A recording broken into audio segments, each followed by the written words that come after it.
There's 2 minis of the lead. Burrows has now got past Messon, so the minis have swapped places. It's James Burrows in the lead, Messon in second place, so that's 17 ahead of 5.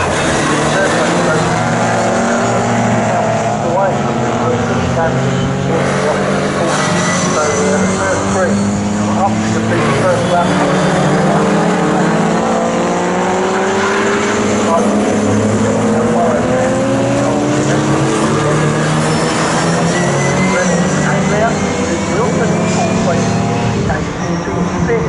Freddie Brown in the in.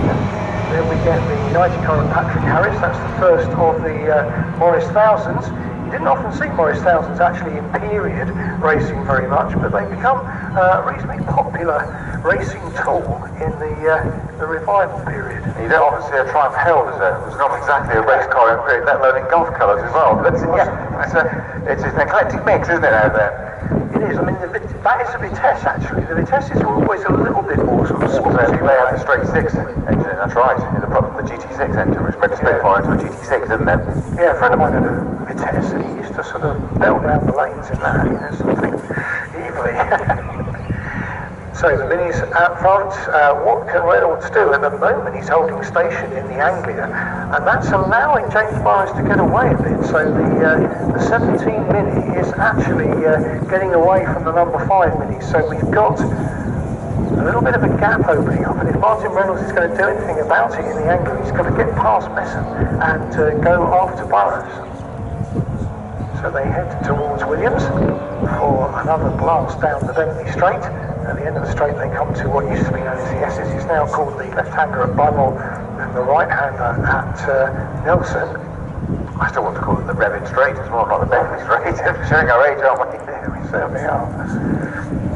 I think I went to one meeting where it was the old straight. It used to go out, you know, past where the market was, you know, and run alongside the A11. Oh, that's before my time, Terry.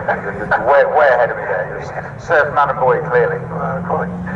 So waiting now for them to reappear at the bomb hole. Here they come, and it is still the James Burrows car, number 17 in the lead. That is the blue and white Mini Cooper, and he is. And now we have got the Anglia ahead of Messon. So basically, we're going to see what Reynolds can do. Can he catch Burrows? Starting to follow.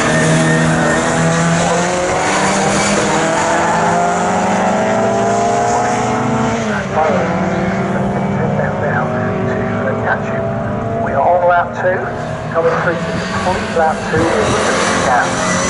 Burrows and Reynolds. 1.5 seconds.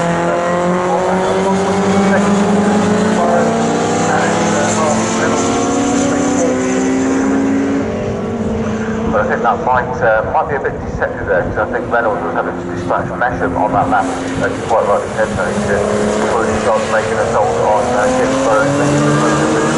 Just one of the technical things that can't be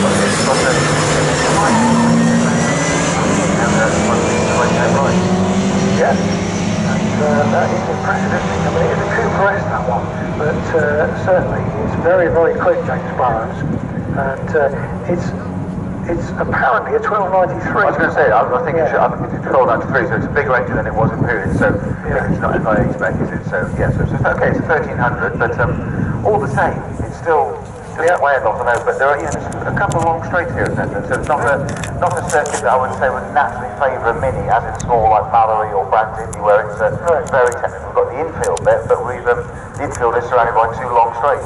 And of course it is dry as well. If it was wet, it would be different. But the Anglia isn't getting away from Messon's Mini. So Andy Messon in the 1 litre Mini, he is actually really piling the pressure on the Anglia. So at the moment I don't think Reynolds can really concentrate on trying to haul Burrows in, because he's got to fight off Messon. And in fact Messon, that's a 1293 as well. I know, I think he won the championship in a 1 litre Mini, but he's done a few modifications to that red one, but it's not actually a Cooper S in terms of the same one as Burrows is. So we're waiting for them to re-emerge at the bomb hole, and the gap, as I say, was 1.6 last time they came through. This sort of class and this sort of speed, I think, will probably end up getting about 7 laps out of the race. We're at half distance exactly now. So yeah, we may not even get 7 laps. It's a long old circuit. This is Snetterton 300, just a whisker short of 3 miles long. Or quite easy for that now.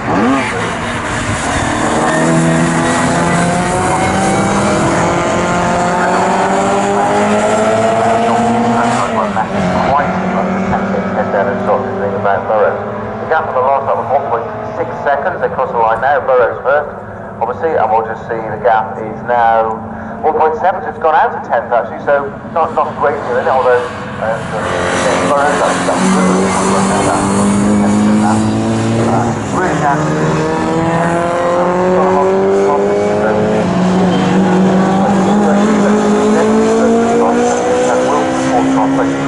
across the line is what is now. The guy that made that amazing start, almost up into the lead. It's Richards in the first lap in the 840, but he's dropped back significantly now. Yeah, Patrick Harris is in 5th in the Moggy. Then we've got a battle of the imps. We've got the 2 imps there, which is Michael Loveland and Freddie Brown.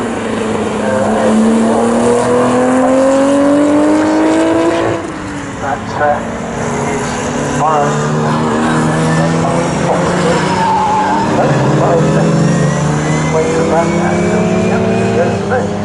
Get an outright win today at Snetterton. 2 races for these cars today, one now and one after lunch. And it looks like the Alpha is going rather slowly around Cora. That looks like a retirement, doesn't it?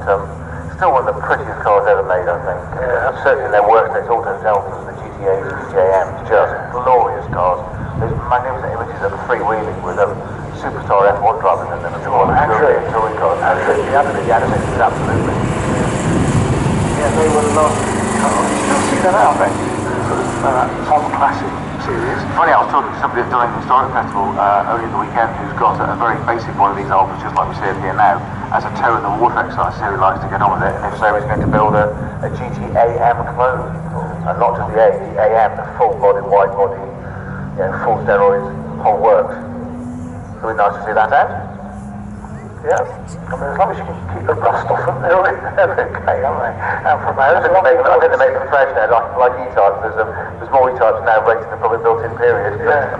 I think they're making new ones. I think it was the Alpha Soon. Alpha Soon, the last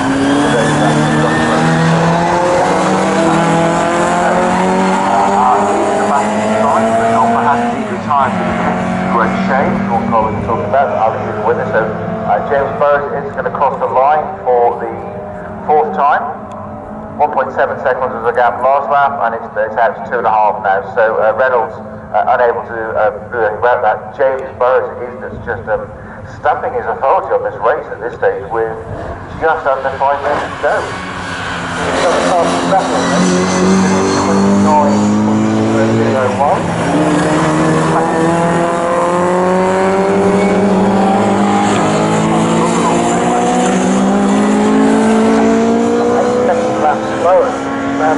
There he goes through the 4th position. Patrick Harris in the Morris 1000 in 5th.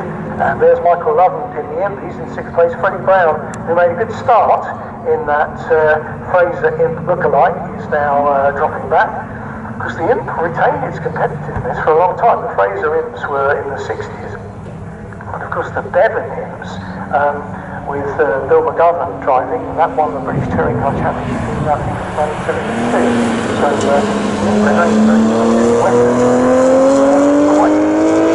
So with the rear engine, of course, and everything else. So in some ways, I feel suited to racing.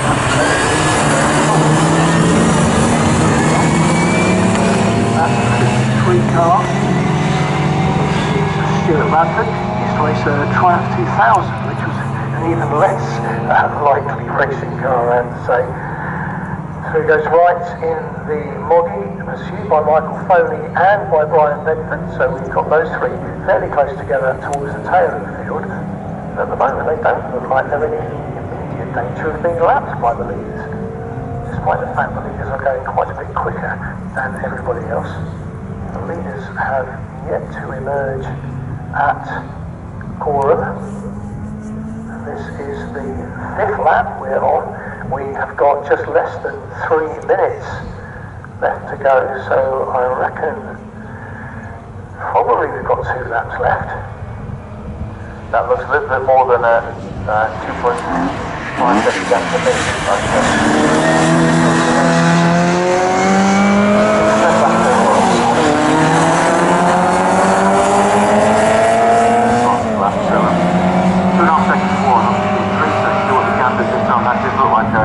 Gap there. I think this might be the last lap as well. Yeah, could well be right. Yeah, 3.5 seconds. Not quite 2:29.4, so 3/10 off, but second place, yeah, 2:30, 2:31. Yeah, so Bono's definitely pulling away, and the last lap. Not enough time to get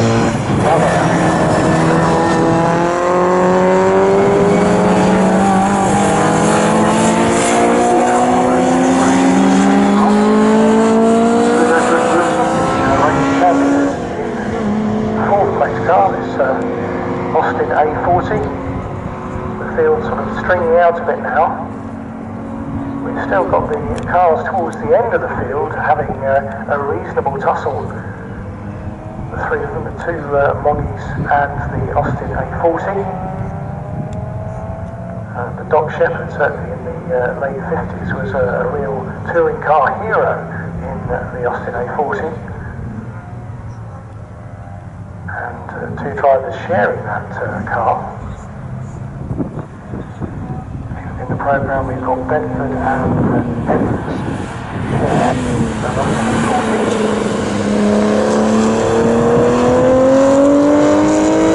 Next race.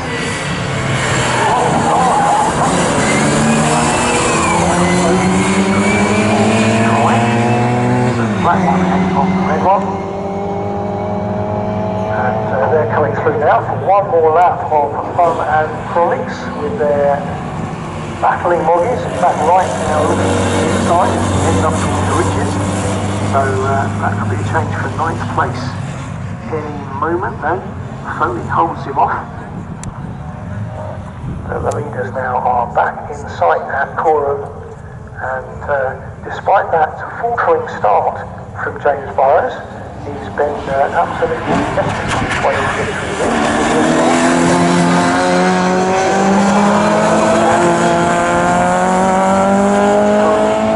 Towards the line now. Coming towards the line now. Best flag is held aloft. James Burrows takes the win. First win of the season. Martin Reynolds is in second. As the commentator on the Bedford A40 because he's come into the pit lane. In 3rd place, former champion Andy Messam in the number 5 car. So he finishes in 3rd spot, and then it's going to be a long time before we get Red Wilson, the champion.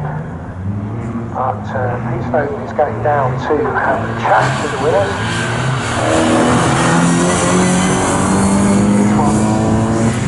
Wilson will be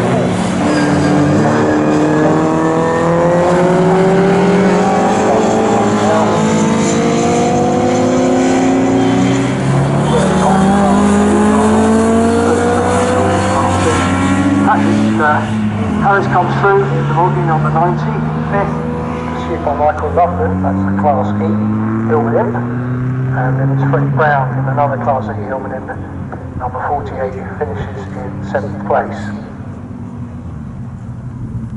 So the remaining runners are Radford in the Vitesse, and then Foley and Wright in their Morris Thousands. They have yet to finish.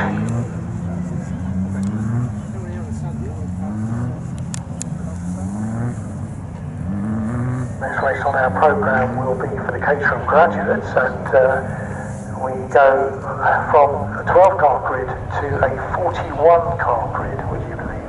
For the Caterham graduates, we have some 5 classes disputing the graduate championship.